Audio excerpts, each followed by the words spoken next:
Hello, Sagittarius, Sun, Moon, Rising, and Venus signs. Kamusta kayo? Sana po ay nasa mabuti kayong kalagayan. Welcome back po sa Star Tarot.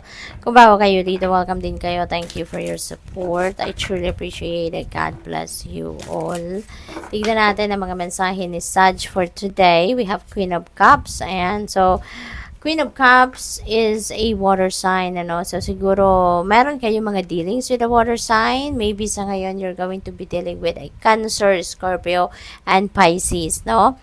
Maaring, ano din ito, this could be a reminder para sa'yo, Sagittarius, na pay attention kayo sa inyong mga psychic abilities kasi ano kayo, matalas ngayon ang inyong pakiramdam. You know, heightened ngayon, kumbaga, ang inyong mga psychic abilities. Yung intuition ninyo, gising na gising, 'di ba?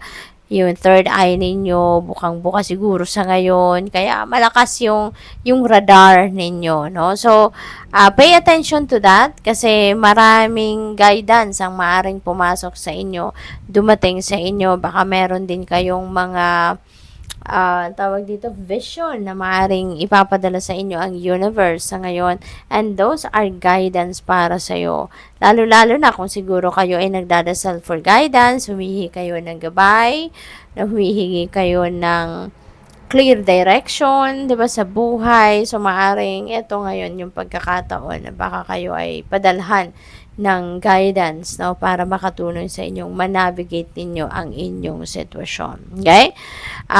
This is a time also that you are going to embody the energy of Queen of Cups siguro, which is very compassionate, very creative, yung ganon, very empathic, no? Kaya magiging, siguro, din kayo ngayon, sobrang lambot ng inyong puso, no? We have Five of Wands. Ayan. So, si Five of Wands, this is conflict. Meron kayo sigurong hindi pagkakaintindihan with another person. Baka nagkaroon kayo ng debate, nagkaroon kayo ng hindi magandang resulta ng pag-uusap, maaring ganon, ano? Baka nagkaroon, kung sa trabaho ito, baka may rivalry dyan, no, ng posisyon, baka merong nag-aagawan sa posisyon, promotion, mga ganon, or baka merong kumi-question sa inyo about siguro your promotion, or baka merong kumi-question sa iyo about sa pay raise na natanggap ninyo, 'di ba? So, maaring gano'n ang mga sitwasyon ng iba sa inyo rito, no? But definitely there is siguro naging debate, pag-uusap, baka may heated argument ang iba sa inyo rito, no, with another person na nangyari. But this is 5, no? 5 of Wands, and 5 resonates with change. Kaya kung ano man naging sitwasyon ninyo dito, that will be fixed very soon. Kasi with the Queen of Cups, siguro mas kayo dito yung mabilis magpatawad. Kayo dito yung mas malambot ang puso. Kaya maaaring kayo rito yung mas you are going to kayo yung mag-a-act as the bigger person. Kayo dito yung magpapaka-matured, 'di ba? Emotionally matured na ikaw ngayon yung magpapakahamon, ikaw yung magpapatawad, ikaw magpapasensya, yung ganon. Kaya maring ikaw pa rin dito, no? Kunyari, ikaw na yung parang napagalitan, ikaw na napagsalitaan, pero ikaw pa rin yung mabait, ikaw pa rin yung mabilis magpatawad, no? Yung mga ganon. What else? We have Death Energy. Napakagandang energy kasi this is ending and beginning energy. So, meron ditong mababago sa buhay ninyo. Meron kayo ditong babaguhin ganap, no? Ito yung gusto mong baguhin na sitwasyon sa buhay ninyo. Kagustuhan mo ang pagbabagong ito. So, you are going to change the course of your life dito. May mga bagay kayong tatanggalin na sa buhay ninyo. May mga sitwasyon kayo rito na tatalikuran na kasi you know na hindi na to nagsiserve ng inyong highest good, no? Kung anything na hindi na nagsiserve ng best interest ninyo, maybe sa ngayon, talagang lilinisin mo ang buhay mo at tatanggalin mo na ang mga yan, no, sa buhay ninyo. Kaya mababago No, mababago ang inyong sitwasyon. Mababago yung mga kaganapan sa buhay ninyo. At saka panahon na to, no, ng pag-welcome ng something new sa buhay ninyo. Maybe nabuburyo na rin kayo, naiinis na kayo, nasasawa na kayo, and maybe you are definitely wanting for change. And ito na yun, no, ito na yun, magbabago na ang inyong sitwasyon. We have Queen of Wands. Ayan. So, Queen of Wands is also a very powerful woman, no? Si Queen of Wands. At maaaring you are going to embody the energy of Queen of Wands. Or teka muna, hang on. This is your energy, Sagittarius. So, talagang magiging magiging si Queen of Wands kayo ngayon na very focused, very determined.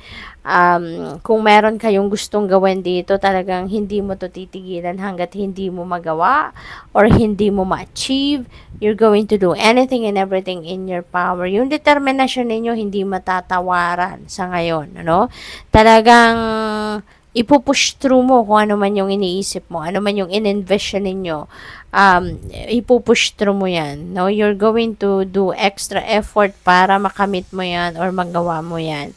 At saka, sa Queen of Wands, maari ang iba sa inyo dito will be promoted into a leadership role. Baka kayo ay magiging boss na, baka kayo isang manager na, yung ganun ba, no? At isa kayong magaling na leader. People are looking up to you, people respects you, yung ganon, no? So, kaya napakaganda. And you will be successful. Two of Cups, mayroong partnership dito na mabubuo between you and another person.